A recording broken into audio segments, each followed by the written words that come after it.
Nous sommes engagés publics. Bienvenue aux engagés publics. Cette semaine, aux engagés publics, on reçoit Stéphane Boyer. Bonjour Stéphane. Bonjour.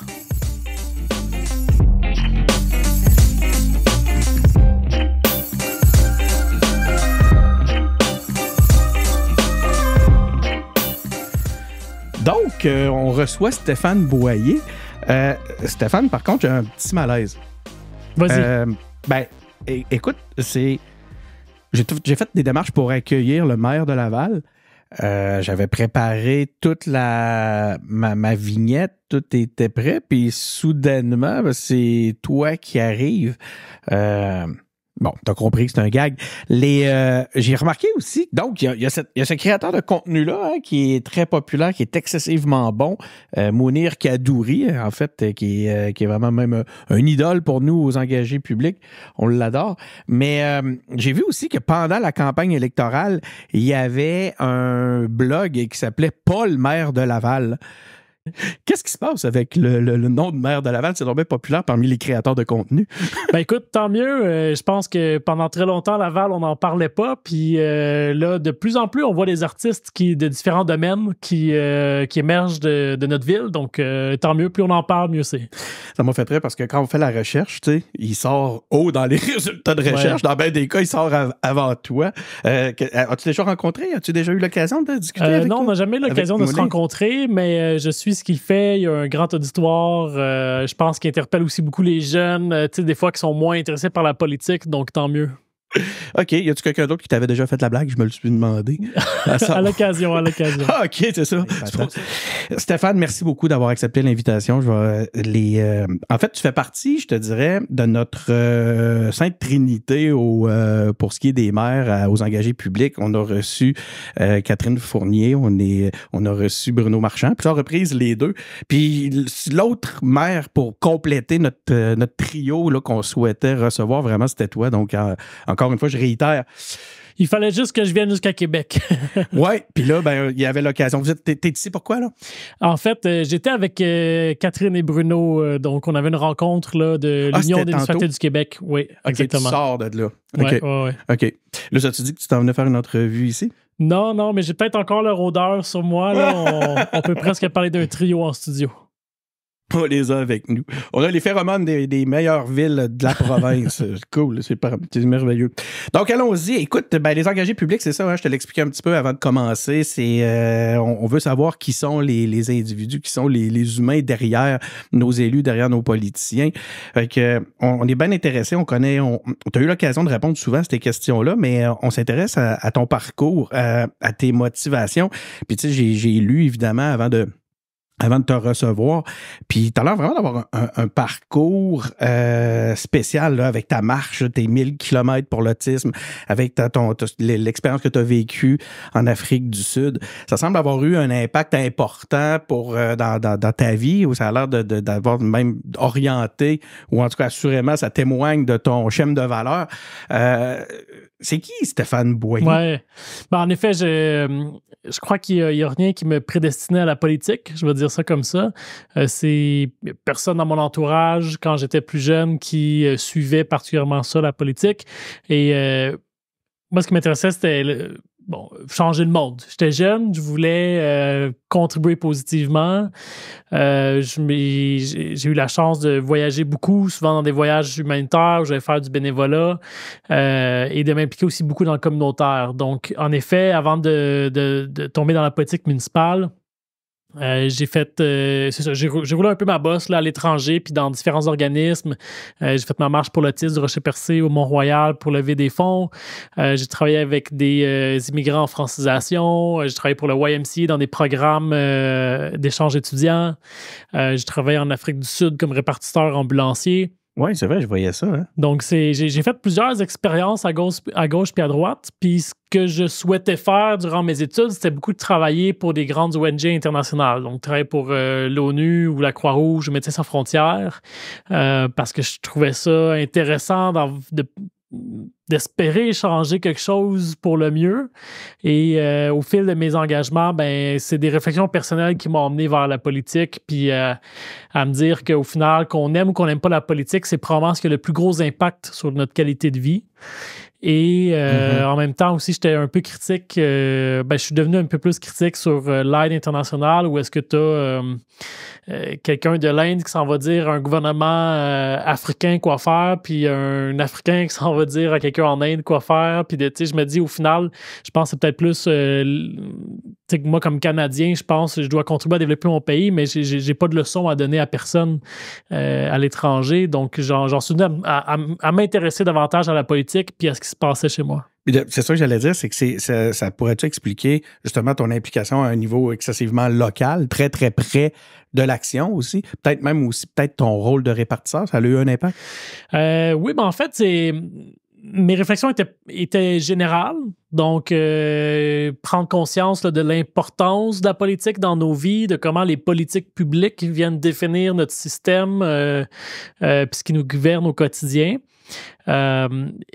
Et au même moment où j'avais ces réflexions-là, il y a deux choses qui se sont passées.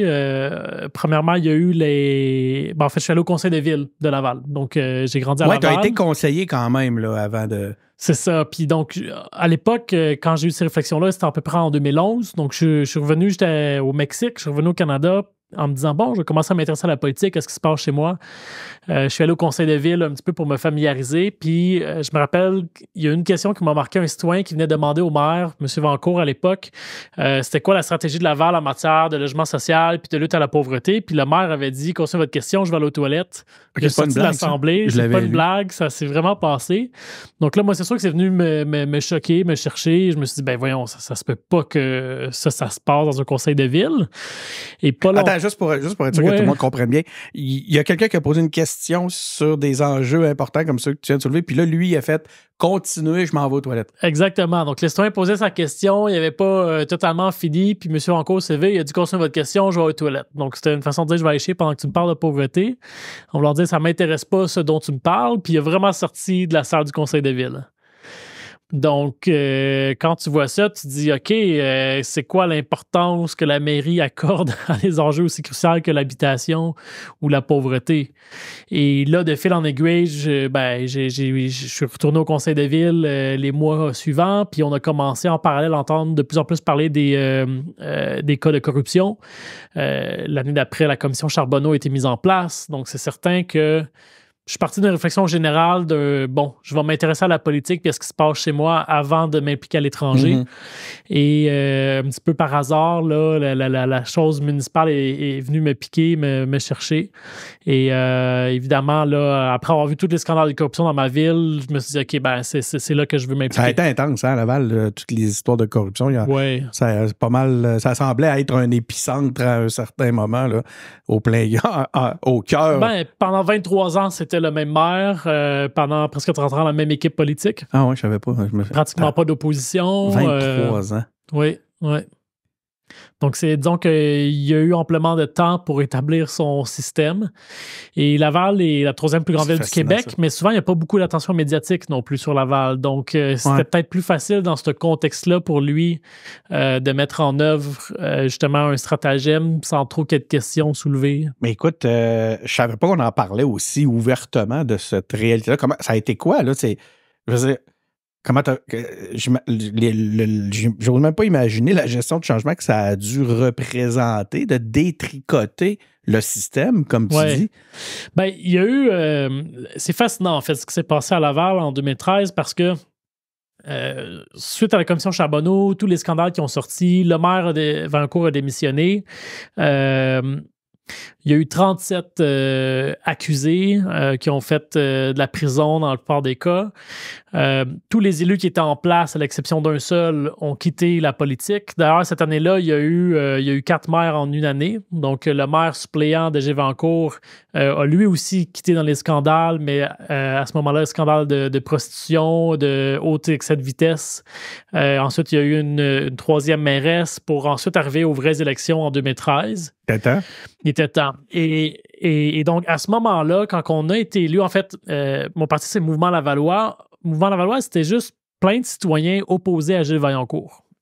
Donc, il n'y avait pas vraiment de ligne directrice de nos orientations politiques. C'est juste des citoyens fâchés de ce qui se passait dans leur ville. C'est ça qui vous unifiait. C'est ce qui nous vous unifiait. Vous aviez ça en commun.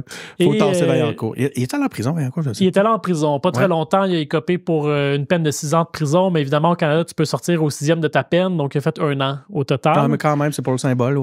Puis, on a saisi près de 10 millions. Là, donc, condos, ses régimes de retraite, toutes les épargnes qu'il y avait dans ses comptes de banque. Donc, il y a aussi eu une sanction monétaire. Mais tout pour dire que... Excuse-moi, tu disais que ce qui vous rassemblait, c'était le désir de voir partir le personnage. Ouais, mais il n'y avait personne dans notre groupe qui avait de l'expérience en politique. Et donc, au lendemain des élections de novembre 2013, toute l'ancienne gang de conseillers municipaux avait quitté et tous les élus qui avaient été élus étaient nouvellement élus, mais il n'y avait pas d'anciens vraiment pour nous expliquer comment ça fonctionnait ou nous dire c'était quoi notre rôle ou nous faire comprendre comment fonctionnait la ville. Et même du côté de l'administration publique, les 14 plus hauts fonctionnaires avaient quitté leur poste. Le directeur général, ses adjoints, directeur d'affaires juridiques, des communications, des loisirs. Karl Braus. Donc, c'était vraiment... on a fait page blanche à Laval, on a recommencé à zéro. Ça a été difficile parce que, en fait, on a dû réengager des employés, apprendre à connaître c'est quoi être élu, c'est quoi les limites, c'est quoi nos outils, c'est quoi notre rôle. Et on a dû rétablir la confiance parce que même les employés qui n'avaient pas été impliqués dans la corruption, c'est quand même, à Laval, on a plus de 4000 employés. Tout le monde devait être suspect. Là, Tout le monde était suspicieux. Puis les employés qui allaient dans leur party de Noël... T'es pas fier. Ton oncle, ton cousin, toi, tu travailles à Laval. Il y avait toujours un soupçon sur tout le monde de est-ce que tu as été impliqué. Donc, c'est certain que la première année, c'était juste de reconstruire la confiance puis d'apprendre à connaître notre nouveau rôle d'élu. Donc, ça a été une très grande transition. Ça ressemble à quoi l'opposition? Excuse-moi, j'ai aucune. Hey, moi, Laval, en fait, c'est ce que je pense, je sais plus ce qui se passe à Paris qu'à Laval. Profitons-en. Ça ressemble à quoi le profil au point de vue avez-vous tous les conseillers, est-ce qu'ils sont issus de ton équipe? Non. En fait, ironiquement, il n'y a pas eu de démocratie à Laval pendant 20 ans. C'était une omnipotence du maire de l'époque. Mais depuis qu'il y a eu les scandales de corruption, ça l'a beaucoup intéressé les citoyens à la chose publique et à ce qui se passait dans leur ville.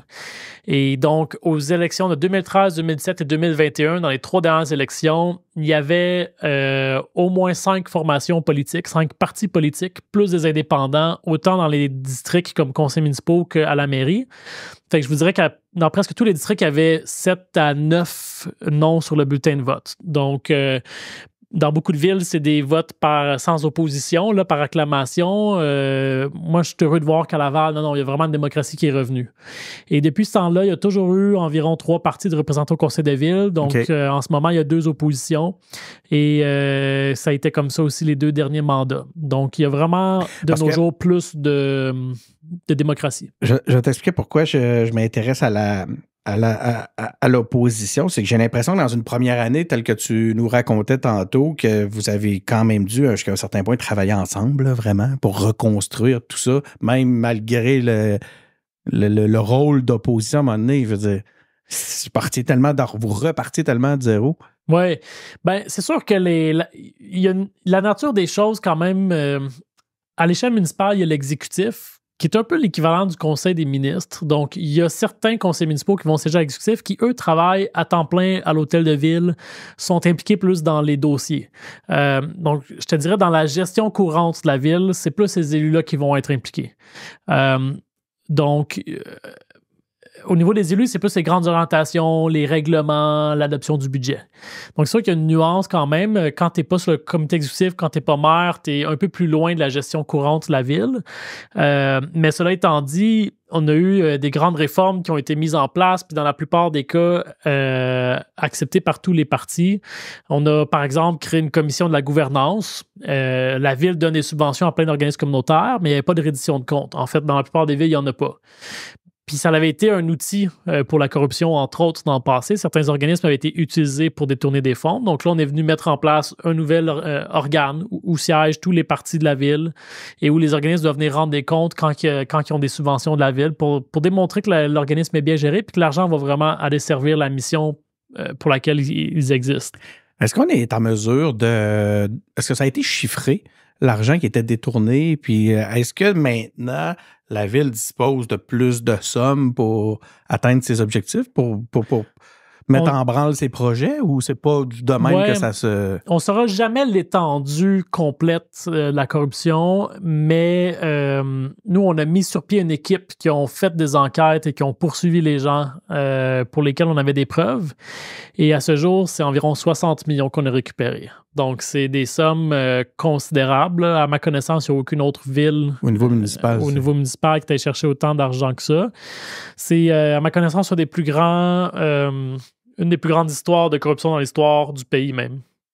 C'est fascinant. Écoute, j'avais en fait, à travers ça, on a répondu pratiquement à l'ensemble des premières questions, parce que je me rends compte que les motivations qui t'ont amené en politique sont très, très reliées justement à cette mission-là qui était de remettre un peu d'ordre dans tout. Ramener un peu de respect. Hein? Oui, c'était disons, mon point de départ. Évidemment, une fois que ça s'est dit, une fois que le ménage a été fait, moi, je me considère souvent un entrepreneur parce que j'aime réfléchir à des idées, j'aime trouver des solutions. Je crois que c'est ça qui faisait en sorte que plus jeune aussi, je voulais travailler dans des pays en voie de développement. Tu sais, je me disais, ben voyons, on peut faire mieux en termes de santé, d'éducation, en termes de développement économique, en termes d'environnement. Mais cette fibre-là, je l'ai aussi au niveau... j'ai déjà eu une entreprise, mon père est entrepreneur. Puis je trouve que le point commun dans ma vie, au final, c'est la recherche de solutions à des enjeux. Et ça, je trouve ça vraiment intéressant. Donc, fut une époque où à Laval, l'enjeu de l'heure, c'était la corruption. Aujourd'hui, à mon sens, c'est rendu l'habitation, c'est le développement durable, c'est comment on finance le transport en commun. Donc, c'est une multitude d'autres enjeux. On va en parler de ces éléments-là tantôt. Avant, j'aimerais t'entendre. Tu as eu l'occasion souvent de te prononcer ou de t'exprimer sur ton admiration pour Nelson Mandela. Est-ce que tu peux nous expliquer d'où ça vient, puis qu'est-ce que tu veux? C'est quoi pourquoi il t'inspire autant? Oui. Bon, j'étais en Afrique du Sud en 2004-2005. C'est un pays que j'ai appris à découvrir à travers mon expérience comme répartiteur ambulancier là-bas. C'est un pays que j'ai trouvé fascinant. Y avait-tu encore l'apartheid dans ce temps-là? Excuse-moi. Elle était officiellement terminée. Donc, si on résume, pendant 100 ans, en Afrique du Sud, il y a eu des lois racistes. Un blanc ne pouvait pas marier un noir. Il y avait vraiment une ségrégation selon la couleur de peau, puis c'était institutionnalisé par des lois. C'était au cœur de l'actualité quand j'étais jeune, moi, ça. C'est ça. On entendait parler exactement. Puis tout ça a été aboli dans les années 90 par M. Mandela et son parti, milieu des années 90. Mais évidemment, quand tu as passé toute ta vie dans un système raciste... Ça laisse des traces. Ça laisse des traces. Et moi, lorsque j'étais là, ça faisait à peine 10 ans que l'apartheid était officiellement terminé dans les lois, mais les villes étaient encore divisées de manière raciste. C'est-à-dire que tu avais les quartiers blancs, les quartiers noirs, et tu avais même les quartiers... En fait, les blancs et noirs se sont mélangés avant l'apartheid, et tu avais les gens qui étaient mulâtres, qui étaient un peu la classe moyenne. Et même entre quelqu'un... C'était vraiment là, comme ça, là. C'était classé par couleur. Même quelqu'un qui était mulâtre n'allait pas aimer quelqu'un qui était noir. Se considérait supérieur. Ouais. Et ça m'a fasciné parce que je suis allé en Afrique du Sud avec d'autres Canadiens, dont un gars de Toronto, que sa mère est jamaïcaine, son père est canadien. Fait que le gars est noir. Puis rendu en Afrique du Sud, il se faisait traiter de raciste. Mais puis là, c'est là que j'ai pris conscience qu'il y avait même une scission parmi la couleur de la peau, même à ce niveau-là. La même. Ouais. Fait que pour faire une histoire courte, c'est un pays qui a été vraiment marqué. Les villes sont divisées, même les quartiers sont divisés par des champs, par des rails de chemin de fer. Donc la ségrégation, c'est vraiment imbriqué même dans le développement urbain. Et moi, ce que j'aime de M. Mandela, c'est que quand tu as grandi dans un pays où est-ce que tu te faisais tabasser par la police à cause de la couleur de ta peau, où tu n'avais pas d'opportunité économique à cause de la couleur de ta peau, où est-ce que tout était tranché au couteau, où les gens ne se mélangeaient pas, la tentation quand tu prends le pouvoir de juste te revenger sur l'autre devait être grande. Et il a su s'élever au-dessus de ça. Mm-hmm. Et je crois que c'est ça qui fait de lui un grand homme, parce qu'il y a beaucoup de gens qui, une fois que l'ANC, le parti de Mandela, a pris le pouvoir, il y a beaucoup de gens qui voulaient une revanche sur les Blancs. Et lui a toujours plutôt militer pour la reconstruction du pays, puis essayer de renouer les liens, puis d'œuvrer pour une certaine mixité, une collaboration, et de ne pas tomber dans la violence et dans la revanche. Et ça, je trouve que c'est inspirant, parce qu'il n'y a pas grand monde dans la vie qui est capable... Il a quand même fait plus de 20 ans de prison à cause de la couleur de sa peau, puis il a été capable de dire, même si j'ai été emprisonné, je comprends, puis j'accepte que on s'en sortira pas si je fais juste me revenger. Puis il faut passer à autre chose. Je vais pas faire des liens douteux, mais j'ai l'impression que c'est peut-être là qu'il y a une motivation dans ta façon d'exercer le leadership. Parce que je fais un lien entre la reconstruction qu'il y a eu à opérer puis celle que tu as opérée au point de vue de pour revenir de la corruption, pour que Laval revienne de la corruption. Cette notion-là de vengeance versus justice, as-tu déjà réfléchi à cette notion-là? C'est quoi la distinction entre la justice et la vengeance dans ce contexte-là? Évidemment, on fait la différence tout le monde, mais... Ouais. C'est une bonne question. Honnêtement, j'ai jamais pris le temps de m'y arrêter en pleine conscience. Oui, mais... as-tu senti le désir de vengeance des gens de Laval? Ben, écoute, au tout départ, il y a beaucoup de gens qui nous ont dit que ça ne sert à rien d'essayer d'intenter des poursuites. Vous allez juste dépenser tout l'argent des contribuables en frais d'avocat, puis vous n'arriverez à rien. Puis quand on a réussi à aller chercher de l'argent puis à faire emprisonner Vaillancourt, les gens nous ont dit « Ah, ben c'est pas assez ». Fait que, à quelque part, il y a toujours un certain cynisme. Ouais. Mais je pense que sur cet enjeu-là ou sur d'autres enjeux, en politique, tu es un petit peu à la convergence de toutes les priorités, de toutes les urgences, de toutes les frustrations, de tous les désirs. Et le rôle, c'est un petit peu justement de trancher quelle priorité sur laquelle on devrait accorder notre temps, notre énergie, notre attention, nos ressources. Mais faut pas envenimer la situation. Je pense qu'il faut essayer d'apaiser plutôt les frustrations. Ça me fait penser à la politique qui se passe aux États-Unis en ce moment.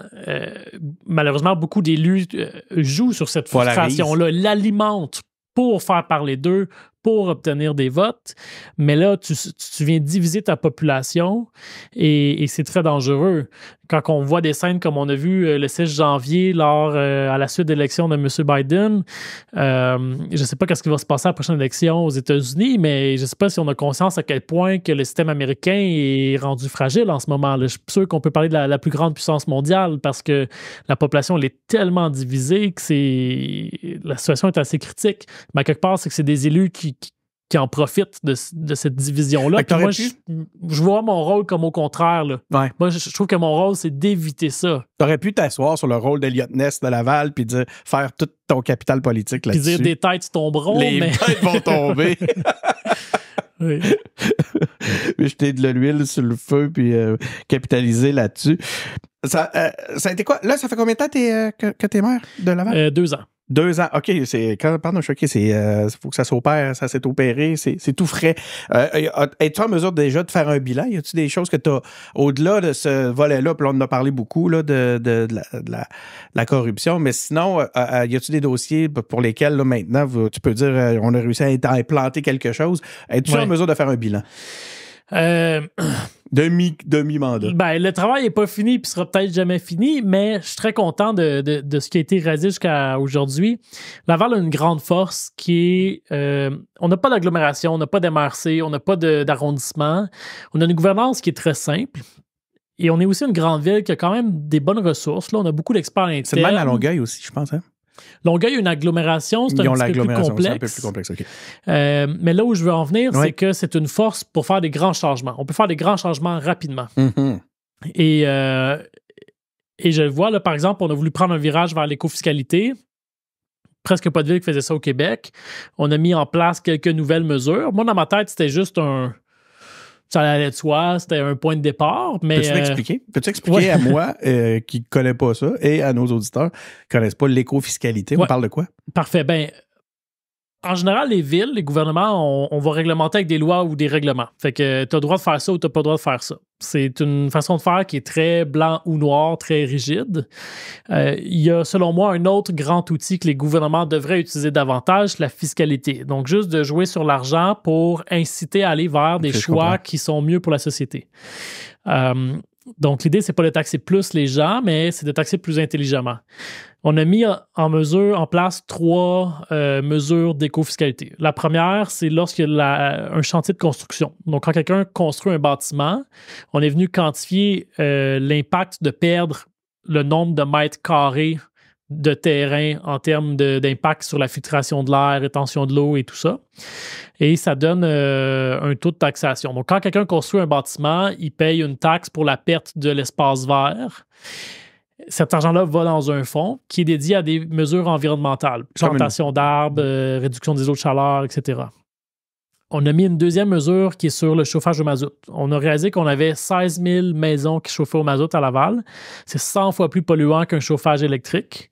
Et donc, on est venu mettre une taxe. Donc, maintenant, à Laval, si tu chauffes encore au mazout, c'est 100 $ de taxes de plus par année que tu payes que les autres. Mais de l'autre côté, on est venu créer une subvention. Si tu veux convertir vers l'électrique, changer ta fournaise pour un chauffage électrique, on va t'aider à payer la conversion. Il n'y a pas juste des pénalités, il y a aussi un volet incitatif. Absolument. Comment c'est reçu? Honnêtement, ça a très bien été reçu. Okay. Ça a très bien été reçu. J'ai pas eu beaucoup de commentaires négatifs, même au contraire. Même, il y a une troisième mesure qu'on a mise, c'est une taxe sur les stationnements. Il y a 60 000 espaces de stationnement dans les centres d'achat au centre de Laval. Donc, pour ceux et celles qui connaissent Laval, souvent on a la vision des autoroutes avec les grands centres d'achat, le Carrefour Laval ou autre. Le Cosmodome. Le Cosmodome avec. Oui, ça, moi, c'est ma culture de Laval.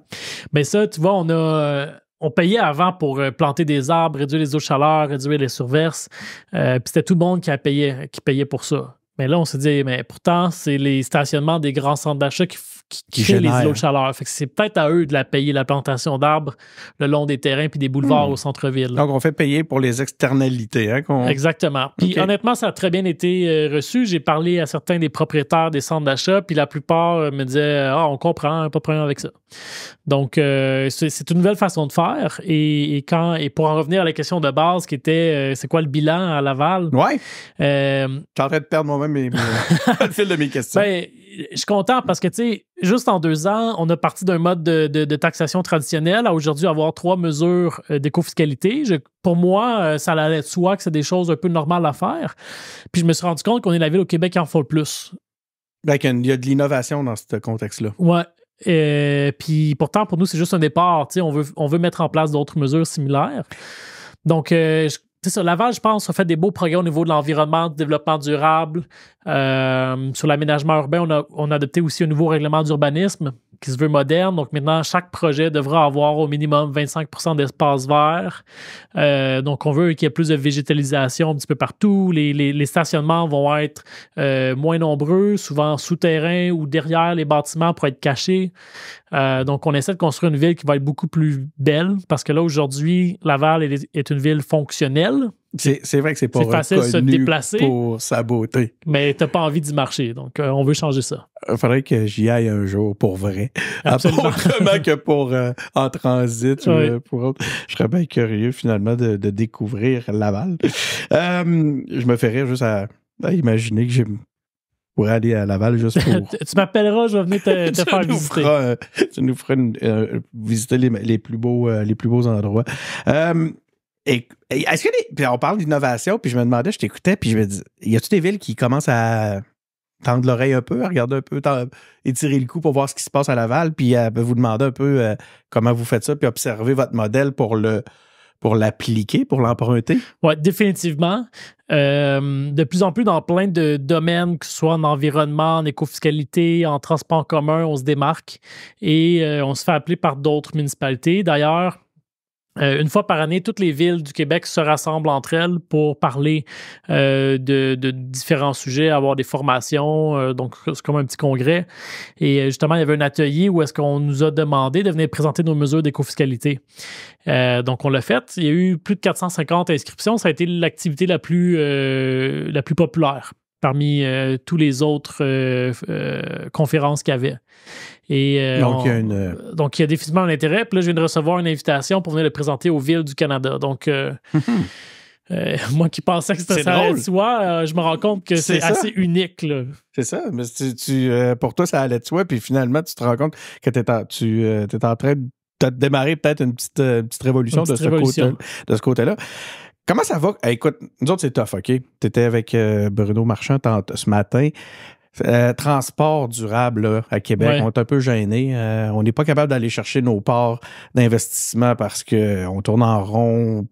Les raisons sont multiples. Là. Tout le monde connaît le dossier. Je pense que ça fait le tour du Québec. Ça serait le fun qu'on parle de Québec pour autre chose que ça. Comment ça va de ce côté-là à Laval? Avez-vous ce même genre de défi-là à chaque fois que vous avez un projet de transport structurant que les boucliers, c'est la levée des boucliers puis les obstacles? Heureusement, on a beaucoup moins de levées de boucliers. On a un projet à Laval qui est de prolonger la ligne de métro Orange. C'est un projet qui a l'assentiment du public. On avait fait un sondage l'année dernière, 85% des citoyens appuyaient l'idée. Donc, ça ne polarise pas comme à Québec. Par contre, ça ne veut pas dire que ça va mieux pour la réalisation. Okay. Les coûts, dans les dernières années, l'inflation a augmenté très vite, mais les coûts de construction ont augmenté encore plus vite que l'inflation.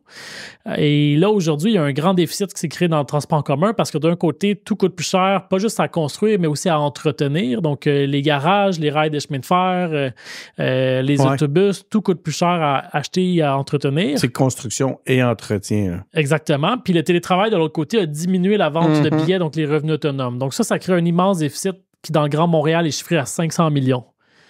Et donc, là, la question, c'est comment est-ce qu'on comble ce trou-là?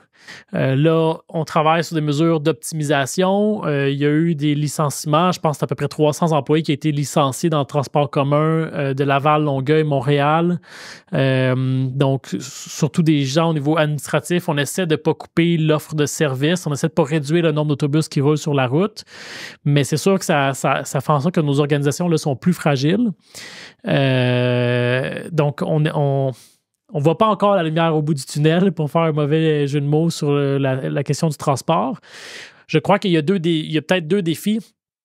Un, je ne suis pas certain qu'on voit le transport en commun comme étant comme prenant la pleine mesure. Pour certaines personnes, le transport en commun, là, c'est juste une affaire d'environnement. C'est les gens de gauche qui veulent ça pour la planète.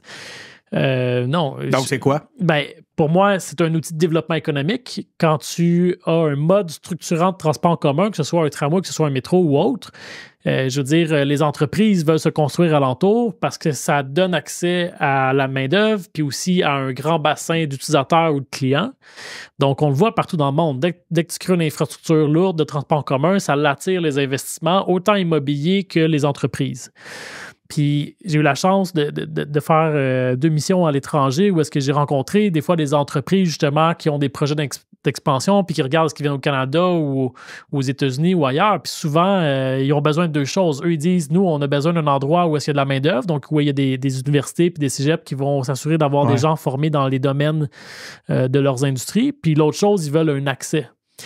Avant le transport en commun, c'était beaucoup une question justement pour desservir le centre-ville de Montréal ou les quartiers centraux très denses. Moi, aujourd'hui, comme maire de Laval, à tous les mois, je visite des entreprises, puis il n'y a pas une entreprise dans des quartiers industriels qui me dit « Moi, j'ai besoin de plus d'autobus qui desservent mon usine ». Donc, ce que tu nous amenais tantôt sur le télétravail, par exemple, qui peut diminuer l'achalandage, c'est pas une raison pour abandonner des projets structurants ou des projets de développement. Moi, je trouve que non. D'ailleurs, c'est sûr qu'avec le télétravail, il y a beaucoup moins de gens qui vont aller au centre-ville, dans le métro, dans les heures de pointe. Parce qu'on va au travail juste 2 jours par semaine plutôt que 5.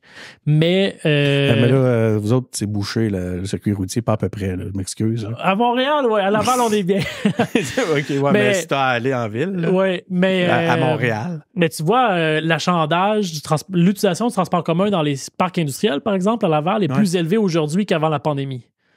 Puis l'utilisation dehors des heures de pointe, les week-ends, les soirs, est plus élevée qu'avant la pandémie. Donc, je pense que on assiste surtout à une transformation des besoins. La façon que de la façon que ça se développe. Donc, pour moi, le transport commun, oui, il y a un enjeu contextuel où est-ce qu'il y a eu une diminution là, des revenus puis une augmentation des coûts d'entretien, mais ça ne veut pas dire qu'on doit abdiquer pour autant. Parce qu'on sait que c'est bon pour l'environnement, mais c'est bon pour le développement économique aussi. Puis souvent, je dis, les villes, notre matière première, c'est notre territoire. C'est ça notre ressource première. Laval va toujours faire 250 km². Aujourd'hui, on est 450 000. Un jour, on sera 650 000, mais on n'aura pas plus de superficie. Fait qu'il faut l'utiliser plus intelligemment. C'est pour ça qu'on parle, entre autres, de densification au niveau de l'habitation. C'est ça qui nous permet de protéger les boisés qui restent plutôt que de découper et de faire des nouveaux quartiers de maisons unifamiliales. Mais même au niveau de nos artères routières, une voie pour les voitures va déplacer à peu près 1000 personnes à l'heure. Une voie réservée pour les autobus va en déplacer 3 à 4 000. Des croquis qui parlent. Ben oui. Fait que c'est juste une utilisation plus optimale, plus intelligente de nos infrastructures publiques. Comment ça se passe, les relations entre le municipal et le national, donc avec notre gouvernement actuel ici là, à Québec? Ouais.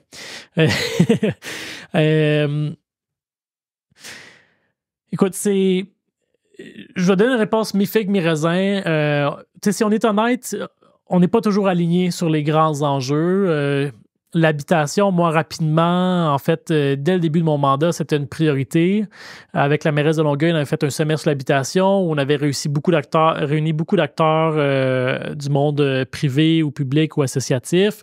Puis à l'époque, je me rappelle que le débat à l'Assemblée nationale, c'est est-ce qu'il y a une crise du logement? Puis la réponse qui était donnée, c'était non.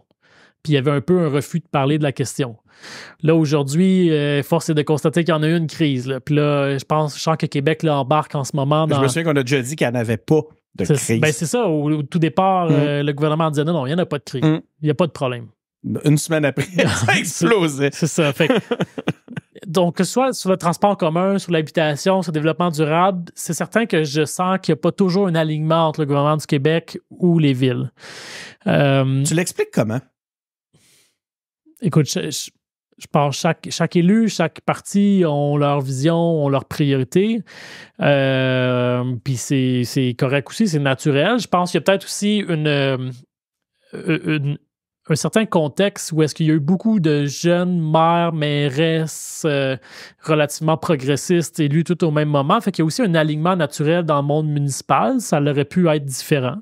On disait à un certain temps, puis là, ça a changé parce que les sondages nous amènent à voir les choses différemment, mais que la réelle opposition, c'était pratiquement vous trois.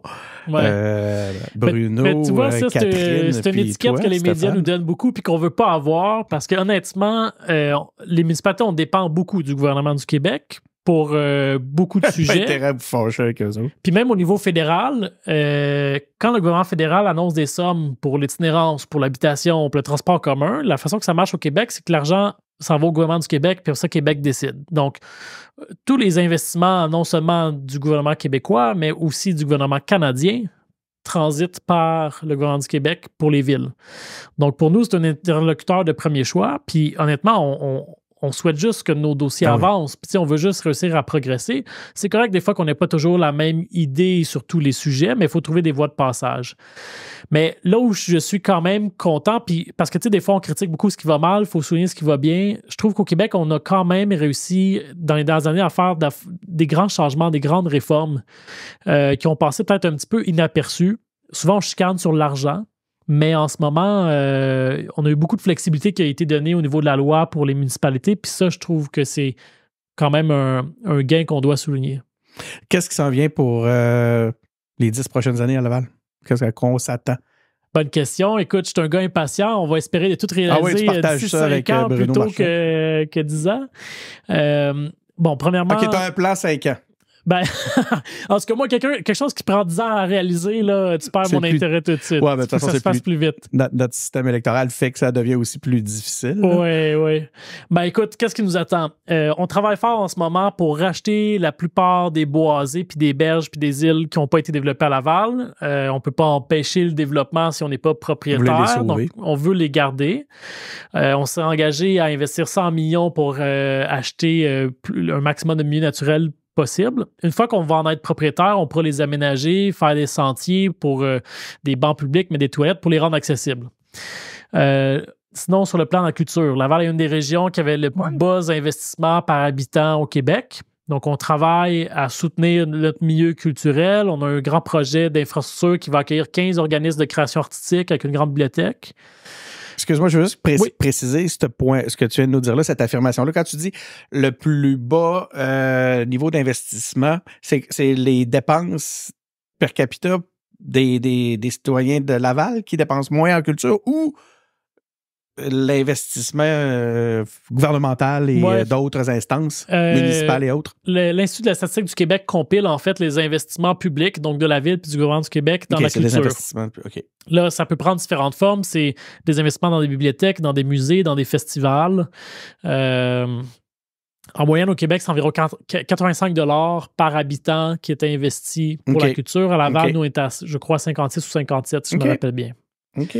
Donc, on veut donner un coup là-dessus. Nos amis de Culture Laval vont avoir du travail. Ben, c'est parce qu'une ville, c'est pas juste du béton. Je pense qu'on doit pouvoir se divertir. Puis, pour moi, la culture, les arts, comme là, on a doté la ville d'un premier budget en art urbain, 1 million par année.